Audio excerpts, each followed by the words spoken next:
We are back, and I have watched the latest episode of The Mandalorian, and I'll have to say that it almost feels like, because it opened with Bo-Katan and Mando and ended with Bo-Katan and Mando, that everything in the middle with this scientist, with the spy, and all this other kind of stuff was a standalone episode, and they kind of took another piece and just slapped it on the front and slapped it on the back. That's what it felt like to me. It's almost like in the Book of Boba Fett, when there was an entire episode that had nothing to do with Boba Fett, and it was all about The Mandalorian. To me, that felt like that was episode 1 of season 3 of The Mandalorian.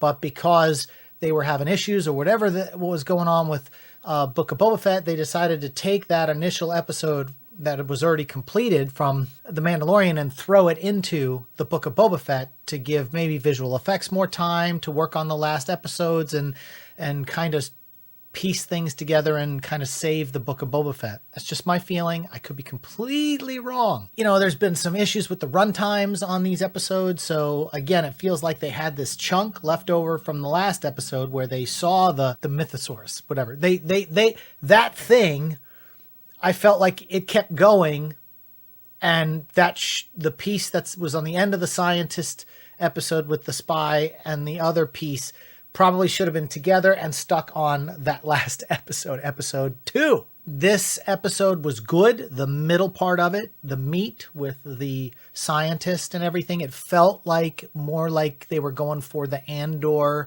kind of building the tension, trying to figure out what was going on. And then I felt like they're taking notes from what went down with Andor and how much people liked it and trying to incorporate it in with the fan service and all the other stuff that people like about Star Wars, trying to find that healthy balance. Was it a great episode? I mean, we really don't know.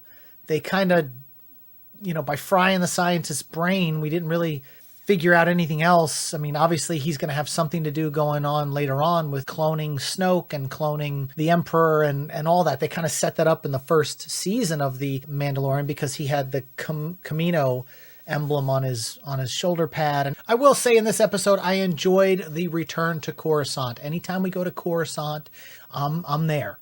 You know, I like the idea that the Empire is dismantling all of these ships, scrapping them in a scrapyard, because obviously in order to keep everything going, they need material to build from. And with the fact that things still work and you can go on one of those ships and flip a switch and power up everything, it's like, okay, maybe someone should just steal a Star Destroyer. But Coruscant, always good for me. The jury's still out. I mean, I'm enjoying this show. Don't get me wrong. Episode 1, 2, and 3. I'm enjoying it. It's just not great yet to me. And I'm still waiting for that big aha moment, which we really haven't had.